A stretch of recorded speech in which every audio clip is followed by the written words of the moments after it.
The next session we're going to talk through is around effectively using data and analytics. So if I just welcome to the screen, we've got Chris Laverick, who's from NatWest. We've got Sam Challenger, who's from Bidding Finance, and Michelle Brewins from Addleshaw, Goddard. I don't know if you guys want to just quickly come up.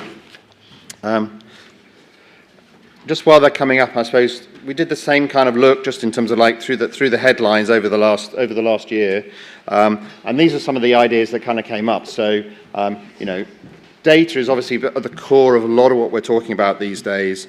It's sort of a core around compliance. We've talked about that in the previous session, but topics of discussion have been things like push for greater data quality, consistency of reporting, vulnerability sharing, some of the topics we talked about in the previous session, advanced analytics, and of course AI that's also come up as well, and how do we use that in terms of like driving personalization.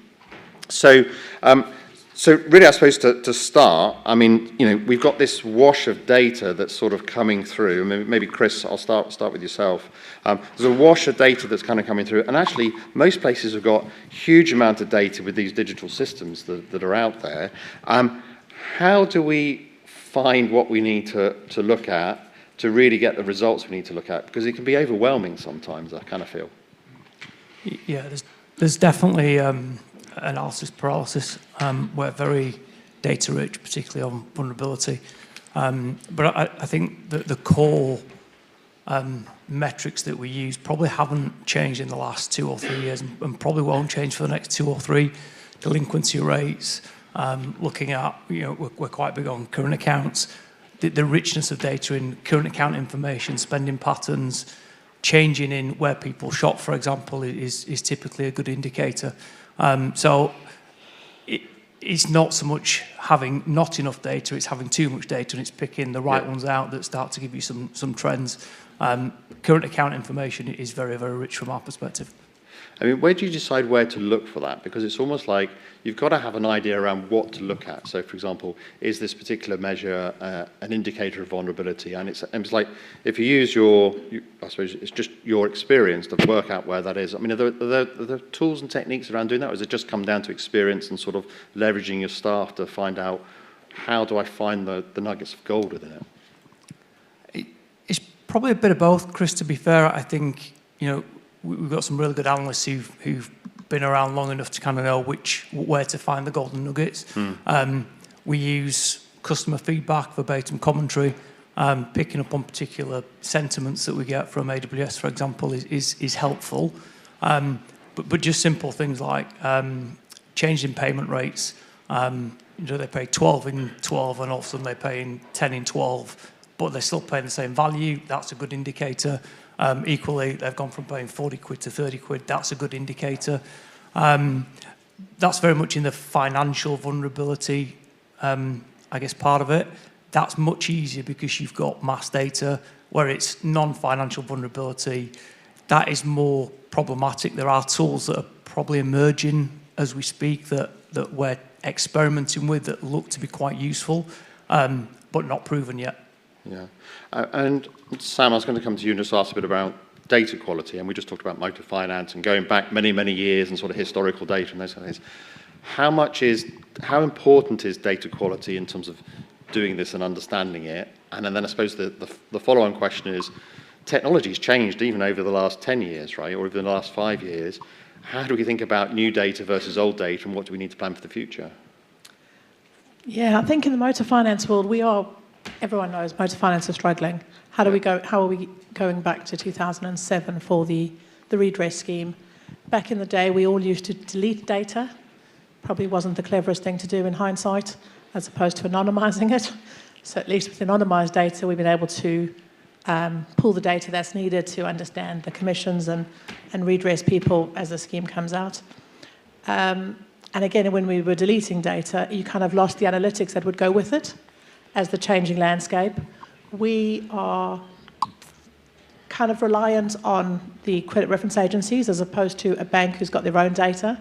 So it's tapping into open banking now, all the open finance products that are evolving to see what does that look like.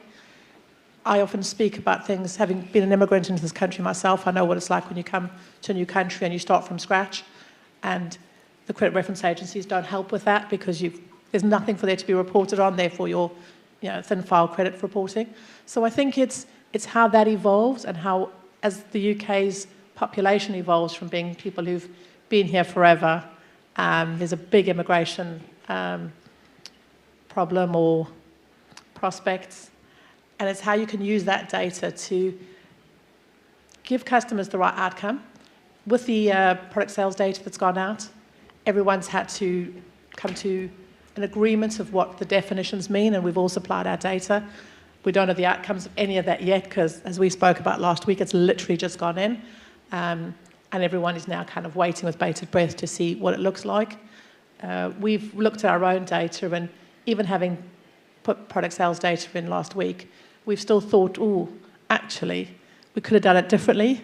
There are slightly different definitions that, as you speak to other people now, that it's really quiet. We spoke last week. No one wants to talk. No one wants to put their head up yet. But there are a couple of people, and you're talking, and you're saying, the historic data, we counted, I don't know, maybe annual income. And we looked at the 12 months versus maybe you should be looking at monthly. And some people are doing monthly as in the calendar months. Some people are doing weekly. Our sector of customers aren't always a salary based. So it's when we look at our affordability, is that different to how the banks have looked at it or how the regulator is going to look at it? So I think quality of data is really, really important. We spoke earlier about AI and they're learning from us. I think they're also learning some of our biases and our view of what the data means. I think that's potentially some of the problem we've all got. It's trying to look at it with fresh eyes and see what's new.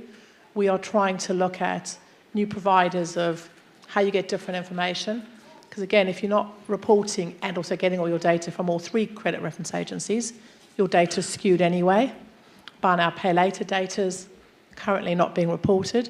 So you've got all of this affordability information that could be out there, should be out there to lenders. Do you think in the industry we've got to become, there's also a bit of our training as well in terms of becoming more data savvy and understanding some of these nuances versus it just being, the standard report that used to come out on the dot matrix printer, I suppose, what it was when I first started. Is that, particularly with AI, that understanding around what the consequences are of data, what it means, the biases, all this new language is something we've got to be trained on? I think we do. And I think that there is so much good data. So, our CFO always laughs at me because I'll say, this is going wrong, or I've got this. And he's like, based on what? And I'm like, you're going to hate it if I tell you, based on my gut. It's experience, it's age, it's all of those things. But what we are getting now is we are getting data earlier that shows those indicators. So we get data from X credit reference agency that will show a customer's payment profile is altering, it's changing. As you say, they're starting to use different shops. They're being more savvy with where they spend their money. Well, those are indications that maybe they haven't got the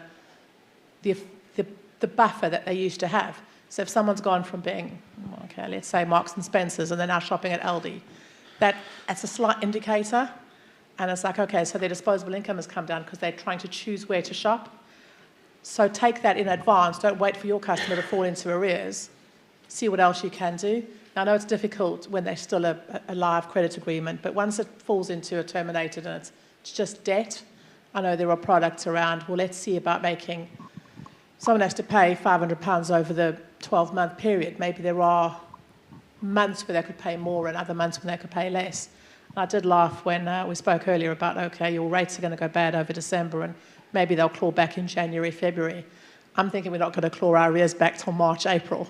And then you've got Easter and summer. So I think that we just need to be mindful of what else is out there and how you can use that data that's new and different to ensure that your customers are well looked after and you're having a productive conversation. Yeah, just going back to the other point around the expertise around working out what are the things to look at, and then what do you need to do to then get ahead of it. It seems like that you're also sort of talking a little bit about that. Product sales data. We talked a bit about this, Nicole and Michelle. I want to come to you, and we were talking a bit about that.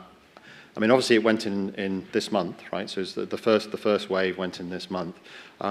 There's been a lot of talk about it, but it did feel like but there wasn't really a lot of noise about it when it went in. So I'm not sure if that kind of meant that everyone was like working really hard and it was completely smooth sailing, or if it was just, or if no one's done anything on it and it's just sort of done the minimum done. I mean, I don't know what you sort of picked up. I don't think you were involved in it with your firm in terms of like the complexity of it and how easy was it to put in, or those kind of things. I mean, obviously people will have met the deadline, but was it an easy process or was it a difficult process?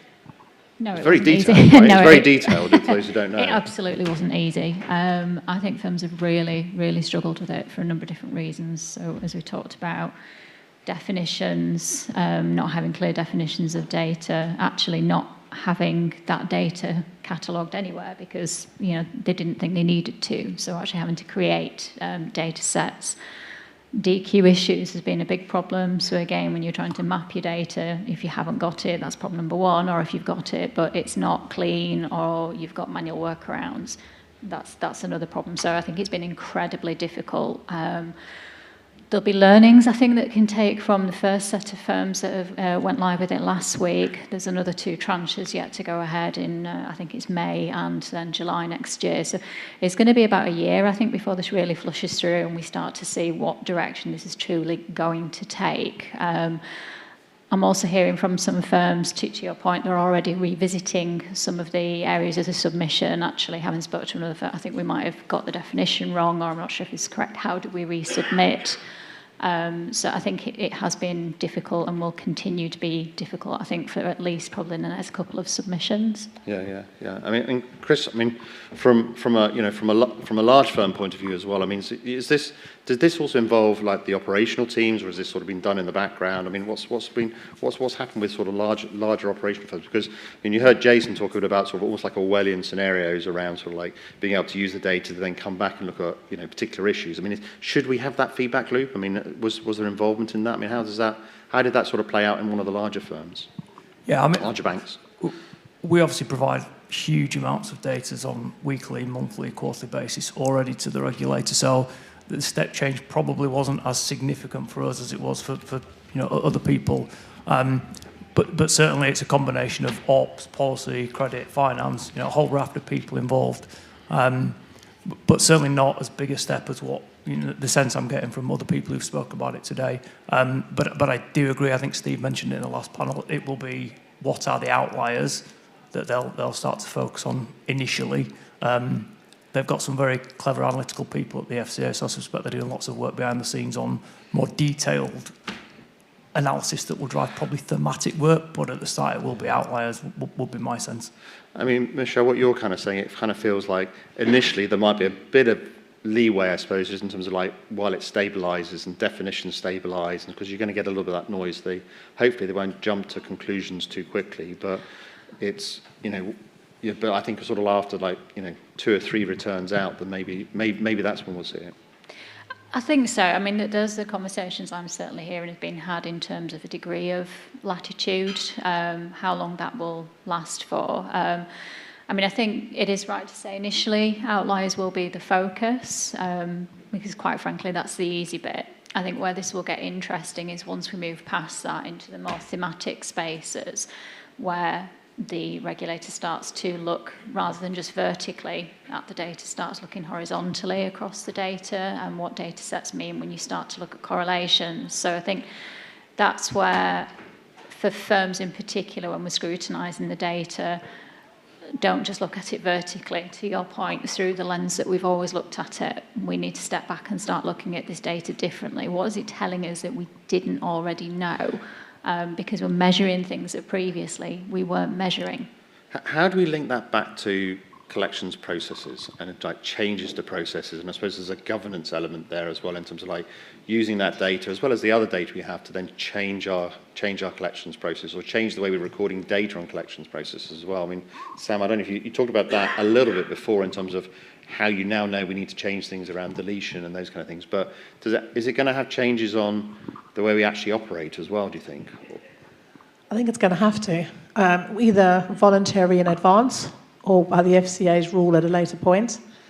I think over the last, I'm almost bored of talking about how much change we've had. I mean, I did a CSA diploma in like 2006, and it was all about how you treat people fairly and And it just continues to evolve. And if I think back to the way I was debt collection at that point, how the debt collection has changed from 2006 to today, it's been a huge, huge change. And frontline arrears has also changed. You know, it's understanding and giving people forbearance. But at the same time, we've all straddled that over forbearance versus forbearance. And I think that's where most firms are going to still get caught out by the data. It's in our sector, we're kind of a lender of last resort. So if we say no, what happens? But if we say yes, what's going to happen next? And it's ensuring that what is affordable and evidencing that affordability. And I think there needs to be a shift within the UK around accountability. I'm not for a minute saying vulnerability or anything else shouldn't be looked at, whatever, you know. But I think there is an element of an accountability that's shifted. Customers come on the phones expecting payment holidays, expecting things that I think is born out of COVID and the deferrals and that were given in an extreme time. And I think it's being able to use the data to evidence that actually customers are maybe not making sound choices, and should they be held accountable for that, rather than the firms being held accountable, and using the data. And I also think credit reference agencies need to, and I know there is regulation coming out, that actually there should be a one view. So if you're getting all three bureau data sets, and then what about open finance? We use open banking a lot in our business, but again, a customer could have multiple bank accounts, and you're only seeing the one version. So I think it is, with every step we're taking, every change that we are looking at, it's then going around that whole circle again and saying, okay, so what has this given us, and what else do we still need? Our data analysts hate me because they'll give me what I've asked for, and then it'll prompt a different question, and then I'm like, oh, actually, can you build this into it, because this has made me think of that. And it's not just the shopping behaviours or the types of payments, people moving away from direct debits, wanting push payments or whatever. It's just all the slight changes of customer behaviour. Some of it's because of financial, some of it is just different age brackets. Different people do different things in finance. People would use credit cards, now using buy now, pay later, now using whatever it is that's, if you're savvy, buy now, pay later gives you interest free for a lot longer than a credit card does. Only if you're savvy. Our sector, obviously, our buy now, pay later is a problem, not a savvy shopper. But it's looking at all of that and then saying, okay, what does this actually tell me? And then what do I need now that's a different gap? So we are always churning, always looking for new partners, always looking at, okay, what else is out there? And I think it's pushing back to the credit reference agencies to say, you guys need to actually come to the party and help the industry. CMCs are obviously getting a lot of data, and they are churning the data in different ways. My worry with the data and their effective use of our data is, if they have to pay to go to FOS, will they go to the court instead? That is my real concern, is that for every change there is a different unforeseen circumstance. If you've got billions of pounds worth of data, how do you maximise your return on it? If it's not going to be through FOS or the FCA, it's going to be through a mass claim action.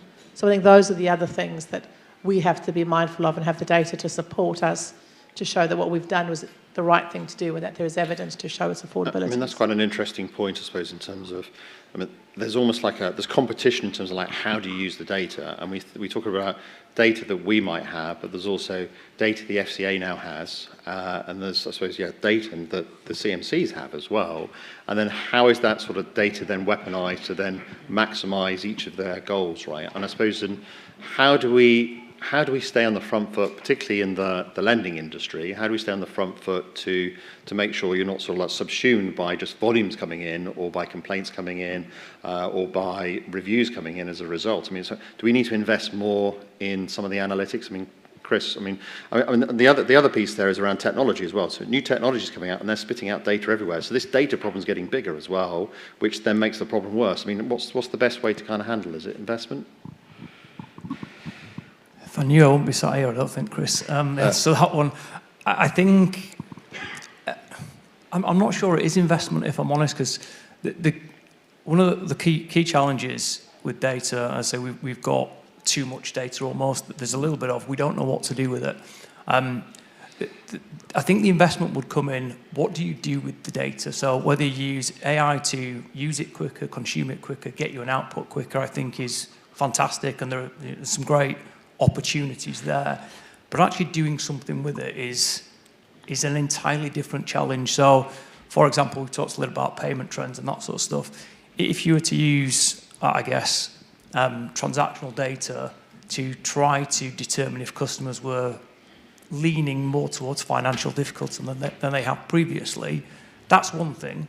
Doing something about it is entirely different. So, we have tested, we experiment with this all the time, ringing a customer up saying, we've noticed X, Y, Z, is there anything you need from us? They're almost offended because they're not in arrears yet, and we're almost saying, you look like you might be, can we help you? And it's almost, they close the door. So the data, how we use it, investing in it is one thing. Using it to your advantage as a business or the customer's advantage is an entirely different problem that I don't think, certainly I don't have the answer to, or from a bank perspective we don't.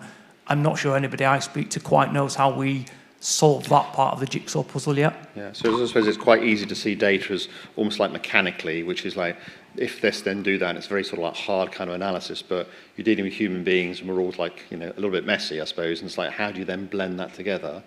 It comes into things like behavioural science stuff that comes up as well. I mean, it's like, how do we blend that kind of stuff in? Is that kind of stuff that we can bring in, which is talking about psychology and sort of like, how do we sort of like use that understanding? Is that a high level understanding you think that's going to come? I think it's here already for certainly the larger banks anyway. We use human-centered design for all of our comms, whether that's from a marketing perspective, whether it's from a collections or recoveries perspective. Our websites have a tracking mechanism so it can see where people hover, and we ensure we develop those areas first over other stuff. We can see where they scroll through and the content's clearly not working for them.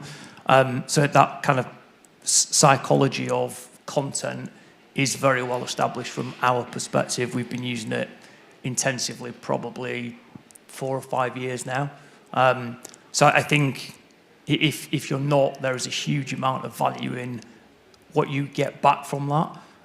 For not a lot of investment, to be honest, the technology is relatively straightforward and cheap. So I think it's already here, Chris, to be honest with you. Yeah. I mean, Michelle, what's your kind of view on that in terms of like bringing the psychology into the, I suppose, the collections process largely in terms of like, and blending between data and, the fact you're dealing with humans. I mean, how do we best do that? I mean, like we touched on it, you touched on it earlier in terms of the sales process. Obviously, we're now getting more automation in the back-end collections processes, so that sort of thinking around, data where they've been hovering over or they're struggling to use a form. It's that kind of thinking in the collections arena that I think, we want to see. But again, not all firms are resourced to do that. The banks have got much more resource. If you're a smaller, more specialist lender or collector, you're going to struggle to do that. But equally, that is now the expectation, because when we look at what FCA is looking at next year, we're going to be seeing reports coming out on consumer understanding, on consumer support. These are the things that we're expecting to see. So it's whether or not you can do that on a proportionate basis for your firm, and it's the thinking that goes into what's useful, what do my customers need. And I think equally as well, it's that blend between where we can use AI to support our customers, where that's appropriate, versus actually when do they need pushing into contact centre and using it. I think we touched on it earlier around identifying vulnerable customers, speech analytics, that kind of thing, to push them around the right track. Yeah, I mean, I was going to come back, and we haven't really talked a lot about AI already this session, actually, so you can see how it's different from last year. But is that a use of AI, sort of like the fuzzy logic that sort of sits with some of these new AI models to help sort of like maybe present some of these more complex cases and that personalisation back to customers? I mean, is that an easy win to sort of maybe get past some of the investment peaks you might have seen sort of like 2 or 3 years ago? I don't know what your thoughts are on that. I mean, Michelle or Chris or Sam? Use of AI to look at behavioural similar to what personalisation. Chris said about doing the testing and saying to someone, we see there's a change in your payments or whatever. Customers don't like it. They really find it intrusive, a little bit like Big Brother. And I think where we've changed our stance is looking at the data, using AI to almost do like a scorecard differently to a front-end scorecard, but a scorecard of when, as opposed to if, this bracket a customer falls in, kind of channel your approach this way and these this way. Because it's, in our business, we're small, we haven't got the funds that some of the bigger banks have obviously got. It's maximising what that data can tell you and what you can do with it. So yeah, we are using, whether it's keystroke replication, whether it's true AI, whatever we want to call it, it's using that to give us the answers quicker. I mean, I did laugh when you said, oh, you just going to add it into a pivot table, because that's my go-to. Get the data, pivot table it, and see where you go with it. But obviously we've got cleverer people who will then say, look, this tranche of data, these customers, this credit score, they're looking, their scores are improving or their scores are, worsening. When they fall into your collections process, do this, because there's no point going heavy-handed because everything's worsening. By the time you stop paying for your car, there's a lot of other things you haven't paid for before you get there. So it's using that intelligence data, the analytics, keystroke replication, whatever you want to call it, to drive how you then do your collection strategies. Well, just on AI, I mean, how much of a role does AI have in terms of actually cleaning the data as well? So, we often talk about like customer notes as an example, but like extracting data that's then usable in some of these models that you're kind of talking about, the version of the more complicated version of the pivot table. I mean, like, how much can we use AI as that being a use case to actually clean up and extract some of the data that we do have that could be usable, particularly some of the softer kind of like financial difficulty, even vulnerability kind of data as well. I mean, is that something that, Chris, maybe has your team kind of looked at that, your team's kind of looked at that, or is that active? Yeah, we're probably 2 years into using AI in conjunction with process mining. I don't think AI in isolation is helpful, but I don't think it's hugely powerful. But I think if you use the AI element with another, and we've used process mining just because of scale, we are seeing significant upside in good quality data at pace. And I think they're the two things that are helpful. It kind of goes back to but so what? What do you do with it at that point? If you've not got a team to go make a change, deploy a fix, etc. I'm very fortunate that I've got both. I've got analytics and journey, so those two work very well together. But AI in isolation from a data perspective, I think you have to complement it with something else. Where we're seeing upside is, for example, our journey would say for a regulatory notice of 14 days, a default, you've got to wait till day 15 to do anything. Yeah, AI with process mining is telling us that our average wait time after that letter's issued is 30 days. So if the process says 15, what's happening for the other 15? Well, it's sat in a work list because nobody's working it. All right, well, why don't we automate the work list? You have to do two together, I think, to really get genuine output that you can do something with. Yeah. I mean, what do we do with that data? I mean, you talked there about like putting it into work lists. I mean, is that segmentation kind? I mean, do we need systems to be able to flexible to be able to, respond to the analytics that we're kind of generating? Is there a system requirement there or a technology requirement to actually help facilitators making changes quickly as well? Because we can all come up with really interesting analysis. There's this little segment here that we should do something about, but then it goes into the machine, and it's going to be 18 months until anything happens on the change curve. I mean, do we need to think about that when we're using that data, or?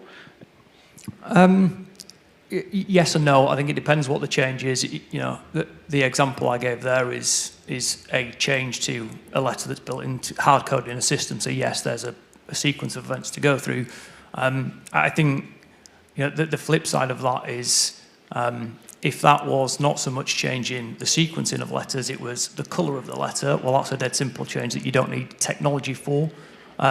So you can use a combination again of AI and process mining to look at contact rates off the back of a letter. So whether you use 7 days after, 10 days after is everybody will take a slightly different view on it.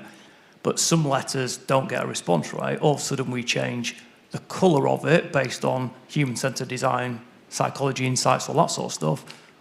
Our response rates go up 3%. That took us 4 days to do. So I think it depends what the change is and whether it's hard-coded into a system or not. Would alter, how long it takes to make a material difference.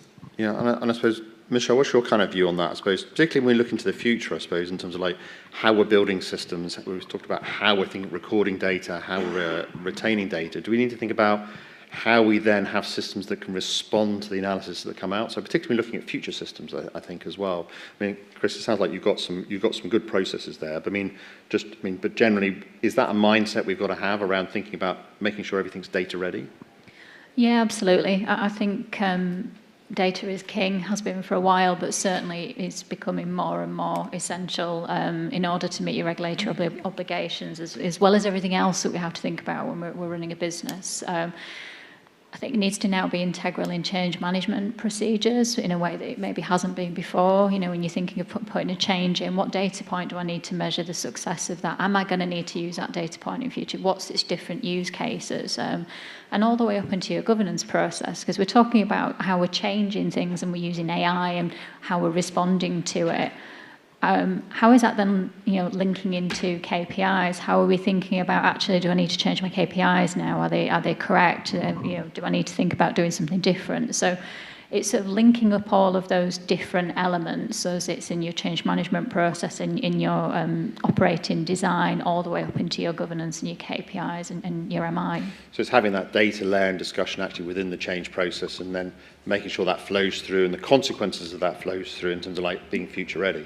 Yeah, it's the downstream impacts. If I change something over here, what's the impact going to be over there? What does that mean for my data dictionary? If I've changed this, does it actually change what feeds into that? And then, again, just thinking back to product sales data, you only need to change one tiny thing that meets one of those requirements, and you've got several data points that then fall over. So it's how do you work that into your processes so that doesn't happen? Yeah, Sam.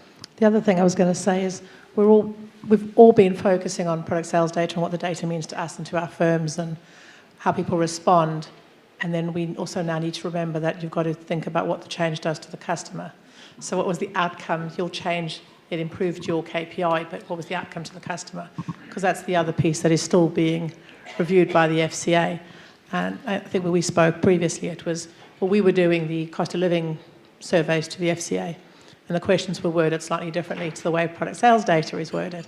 But the FCA have got maybe I'm giving them too much credit, but I don't think I am. They've got a train of thought that they're going to tie them all back to each other. And they're going to say, okay, so you were doing this, you made these changes for your firm's benefit, but what was the outcome for the customer? You've driven more to digital for your firm's benefit. What was the benefit to the customer? So as we're making these changes, it's trying to show that you can evidence both sides of that. We're doing it so that the customer has more access, that the customer can choose their method of channel, or you're doing it for your bottom line or for your speed of recoveries. But equally on that, touching back on what I was saying earlier, is that then links back into your product governance, because if you've changed something, you might have optimised it and actually it's producing better outcomes for customers, but that channel, I've said that is not permissible within my distribution, so I have to revisit that. So it's this whole cycle of, if I change something over here, I have to revisit all of the other elements that it connects to, which might be the customer support, customer understanding, price and value, or product governance in this case. So I think it's thinking about the data differently, because in the end of the day, it costs a lot of money to implement this stuff. It's been operationally very difficult, very burdensome. There's an opportunity cost. What return on investment am I actually going to get from this? Because I've now got all this data, and to the point, what are we going to do with it?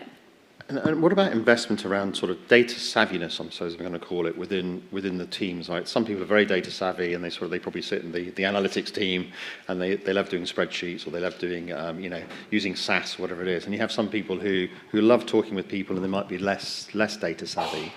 But they're the people who then you've got to influence in terms of the process, asking the right questions to gather the data, those kind of things. How much of an investment have we made, or do we need to make around becoming more data savvy generally? Is that a gap for us, or will it be an upcoming gap for us? I would say it probably is a gap, but again, it depends on the operation. So if you're in the banks, obviously you've got a huge amount of resource dedicated to data, but if you're a relatively small 19-man operation, lending motor finance being an example, you don't have that kind of money to invest in it. So it's where we go with that, particularly at this particular, at this juncture where we've got so much coming down the track. There isn't necessarily the money available to invest in it. I mean, but it's even who you recruit for. So I frequently have a conversation with saying, well, I didn't recruit my collectors for their ability to dissect and understand data. I recruited them for their ability to talk to people and to have difficult conversations and to understand and have empathy. So you've got this bridge that, at the moment, we're still trying to build, because you've got the data analysts who maybe don't understand the customer part of it or the people part of it. And then you've got my department who understand the people side of it. And other than obviously certain elements, it is really difficult to bridge that.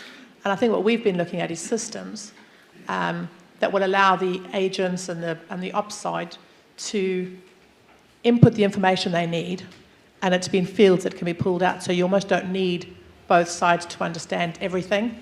As long as you put your information in that field, in that box, and it's called these things, it then translates into both worlds. But I suppose it's also around making sure if you're on a call with a customer, that you are asking the right question, that knowing that data is going to be captured and can be used downstream. So, for example, take vulnerability. If you ask the right questions, knowing that that's going to be captured, it can then be used in a model to then drive subsequent actions and subsequent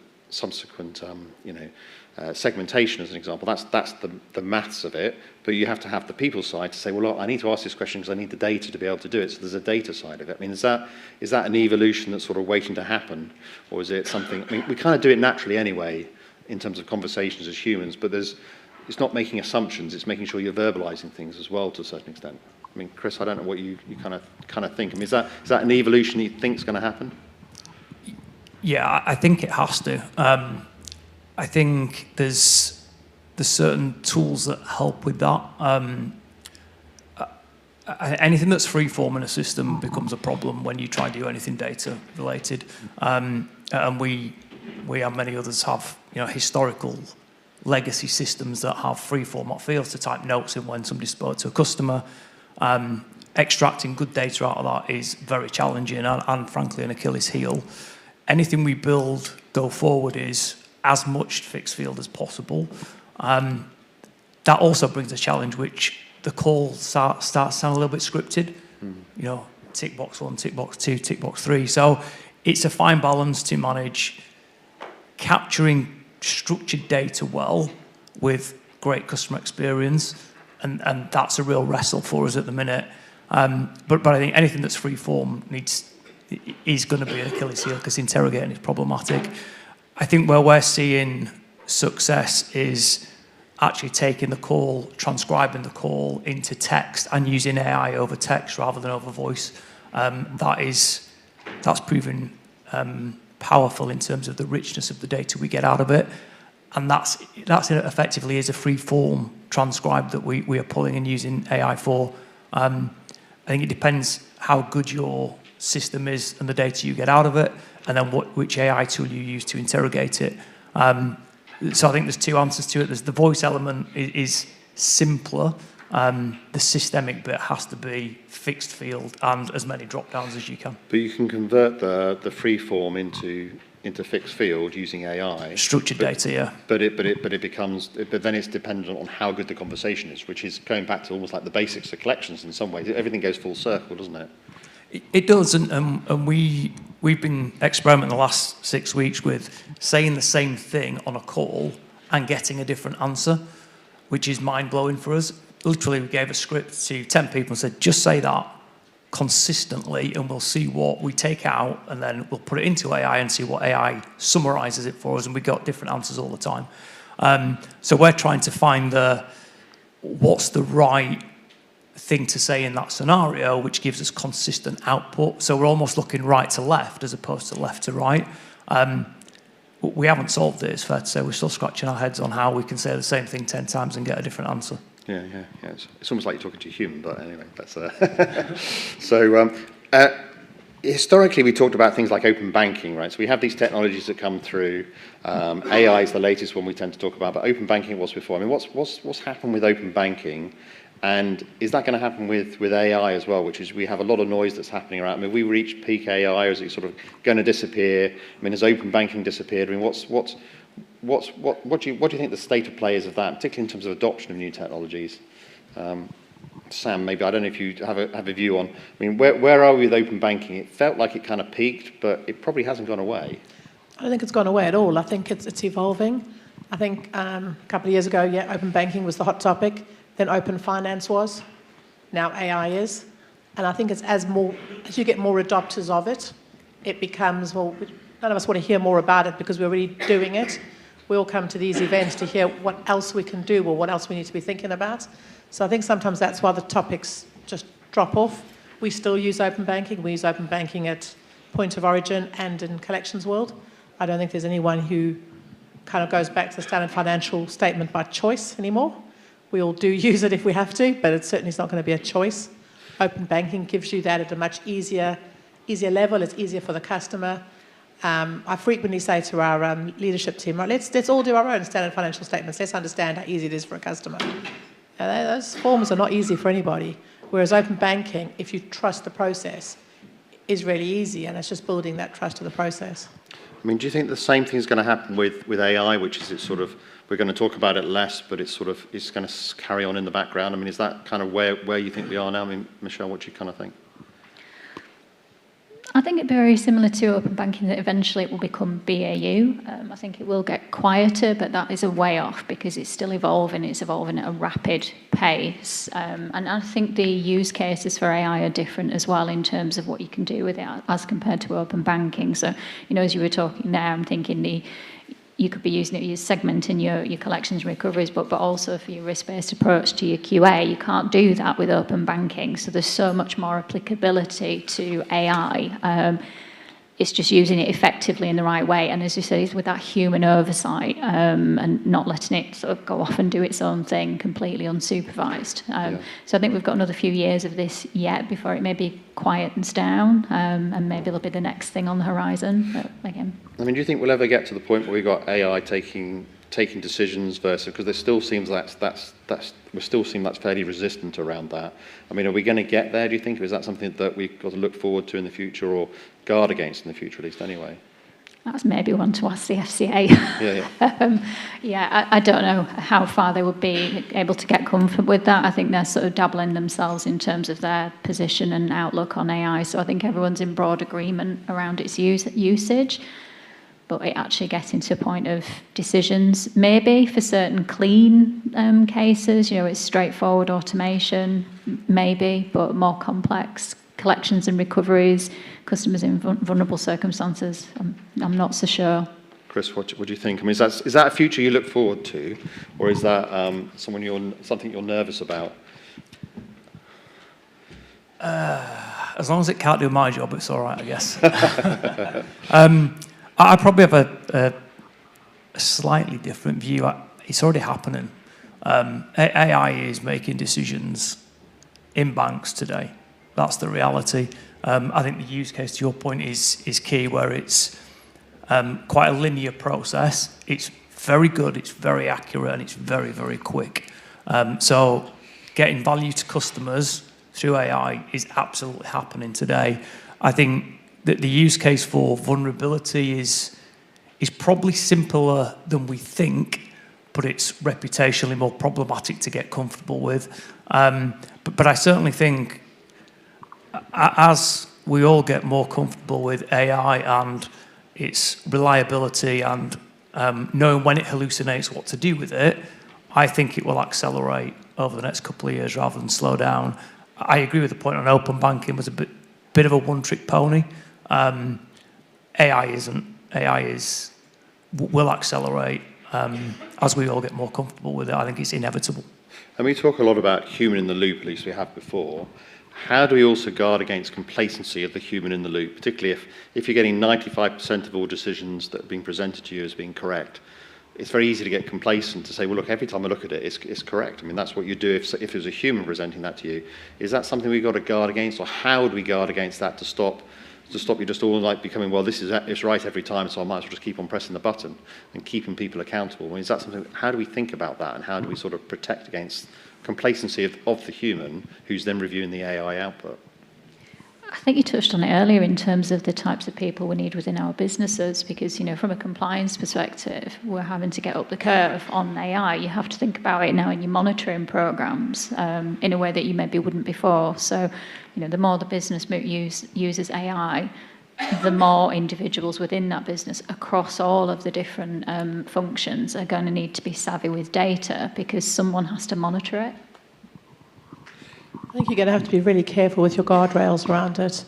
And as you get more complex, your guardrail has to move as well. And we will get complacent with it.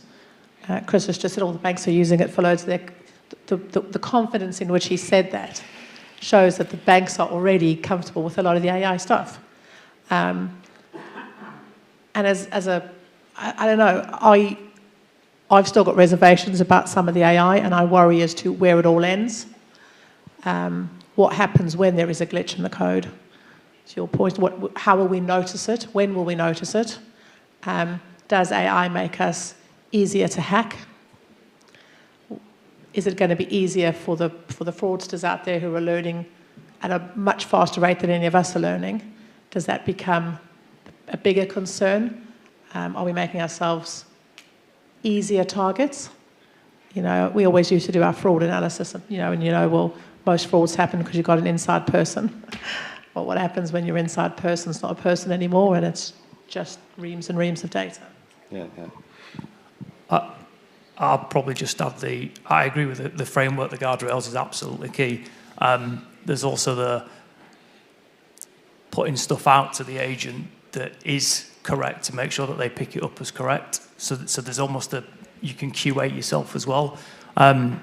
I think just going back to your point on hacking, when you get an AI bot talking to an AI bot on two processes together, that is pure comedy. And they can confuse each other. So, part of the testing before you put anything, you need to think about all of these things that could happen. It's not without challenge, but I think if you just go back to kind of return on investment for a sec, the error rate versus the upside, particularly as you get value to customers quicker, is you can't argue with it. Yeah. That's quite an interesting idea, almost like mystery shopping around QA, which is you have some that you flow through that you've scored manually or know have been issues, and is that actually picked up? That's quite an interesting way of testing to make sure there isn't sort of some sort of complacency sort of building up within that.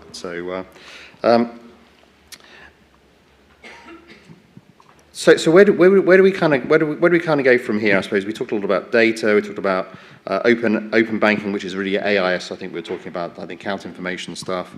We talked a bit about AI. I mean, what's on the horizon? Do you think for next year? I mean, data is becoming ever more central. Analytics is becoming ever more central. There seems like there's problems associated with that. But what are we going to keep our eye on for 2026?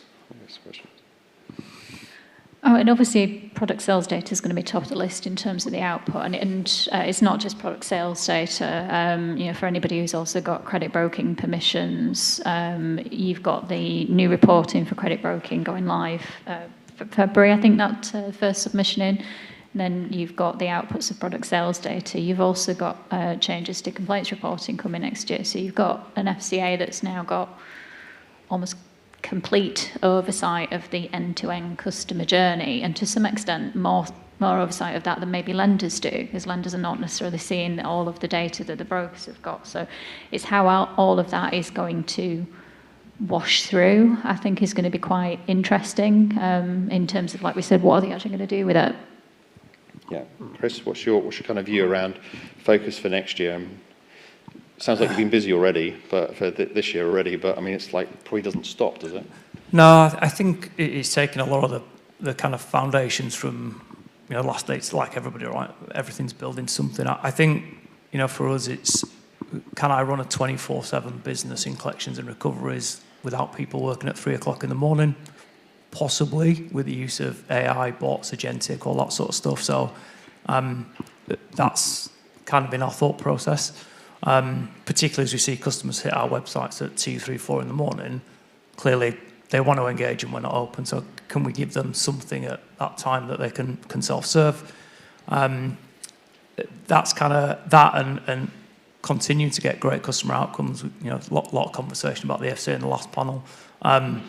All they ask me about is outcomes and capacity. So, you know, clearly staying focused on those two. Yeah. And Sam? I'm in motor finance. I think we all know what my focus for next year is going to be. There's nothing beyond that, yeah. I mean, obviously we do still have to think about all the other stuff, and the kind of standard joke in our office is, well, we've actually got a job to do, but we've actually got this and we've got that, and trying to find the data. We're also in a really fortunate position in that we are currently undergoing a massive transformation plan of all our systems. So we are knee-deep in mapping data, making sure that product sales data that we've done will be the same on the new systems, same level of data, at the same time, dealing with the redress and what it's going to look like. And then what happens with FOS? You know, even if we don't uphold even if the redress says customer's not entitled to anything, currently we still have to give them FOS rights. Mm-hmm.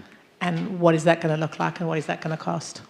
And I suppose just to reflect on that is just the investment. You have to investing as a result of the compliance changes that are kind of coming through. It's sort of forcing you to look at how do we change our systems, how do we make ourselves more data ready, all of those things just to make this process easier. It sounds like it's been challenged for a lot of firms to actually produce this, but it's like doing that fundamental investment sounds like that's a priority as well.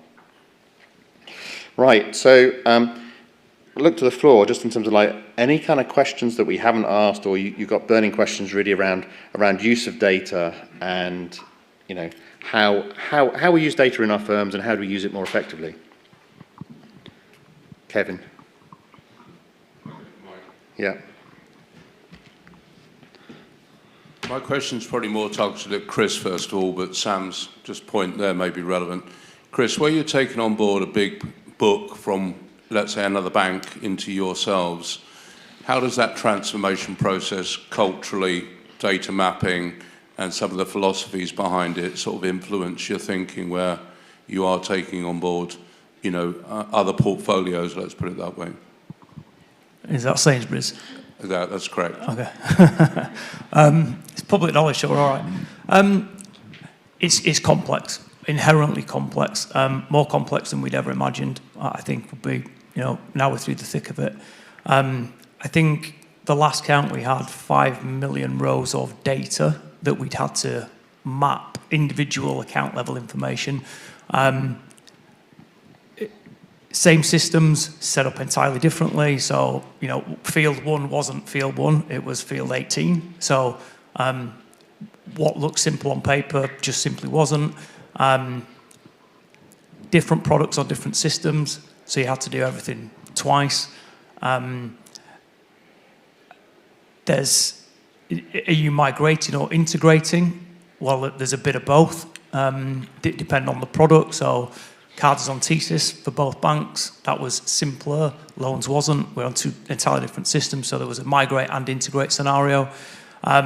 So, you know, we've had a couple hundred people for 18 months on it, to give you some context of the size and scale of the investment we've put in from a resourcing perspective, and, you know, program costs, all that sort of stuff. So more complex than we thought is my kind of retro of it, but we're through the worst of it, thankfully, which is helpful.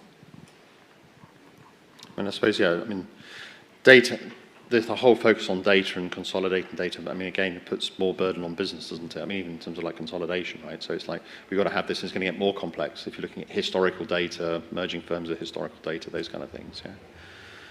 Any other questions from the floor? Before I get off the stage, I'm going to ask people. This is your opportunity to, I suppose, ask the folks, and really this these sessions we want to be for the people who come along, right? So if you've got questions that you want to talk about, then this is a kind of a good opportunity, really. So go ahead. Neville Thorne, I think this might be perhaps too wide a question with 5 minutes to go, but it's impressive with some of the work that's going on in the background in terms of the analytics and using it and supporting the customer journey. But increasingly, across various industries, the customer journey is dipping in and dipping out to third parties. Outsourcing is coming further up the food chain at pre-arrears, even before pre-arrears. How does that affect your thought processes, and how do you control that beyond just the basic third-party management? Is that for me?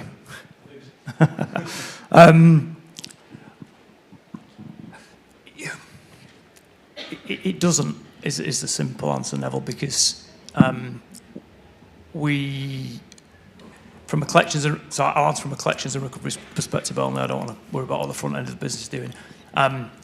Where we outsource early in the strategy, to your point, it would be on our architecture, where they're serving our customers, and therefore they would benefit from our technology, our AWS, our web chat, all that sort of stuff. I think, and that's particularly in the collection space. In the recovery space, where you outsource to a DCA, for example, it is more problematic because several DCAs, several different OPEX, several different systems. So we are on a journey, it's fair to say at the minute, around the DCAs we use, the propositions that they offer, their cost to serve and how that impacts our commercial arrangements. Some great new DCAs out there maybe in the last 5 or 6 years who probably more active in the digital space, maybe more on utils and telcos at the minute, but they're certainly on our radar. So where we have the technology to do it, we will ensure that our third parties use it. Where we don't, we will source accordingly to meet the needs of our customers. And so it's just in terms of, I suppose, supplier oversight and making sure that you're linking that data through, particularly in terms of things like PSD as well, right? So to your point around data integration, around purchasing another bank, it's also around looking at how does that data flow through all of the supply chain as well. That's something that's probably going to increasingly evolve. Yeah, it is. So we have in the last 6 months passed all of our appropriate data through all of our journeys. So we used to stop at the end of collections and switch off things like the mobile app, for example. Whilst we still switch off the mobile app, we pass the data through. So going back to your point, Neville, on how are you using the third parties? Well, our DCAs know which of our customers are acquired digitally, how often they use our app, when they last used our app, are they kind of high, medium, low users of it? So we're building a recoveries model which is data-led based on acquisition strategy. So we'll deploy and are deploying digital only in DCA where the customer has only ever interacted digitally with us. It sounds pretty cool, but it's common sense, right? It's no surprise that when a customer comes into collections 5 years ago, we'd ring them. They'd only ever interacted digitally with us through an app or through a bot. And then when we ring them, they don't answer the phone, and you go, well, I wonder why they never engage. So what we're seeing, better recovery rates by changing the channel of choice based on how we've acquired at the front end of our business. Yeah. So it sounds like, just getting more integrated, it sounds like that's on the cards. And Sam? I think for us, because we're a small business, what we try to do is if we weren't ahead of the digital curve, we look for partners that were, so that if our collections process was a lot more analog, for want of a better word, we then chose DCAs who could do it very differently to ourselves to try and give the customer those benefits and then learn from that and implement some of that learning internally to then evolve.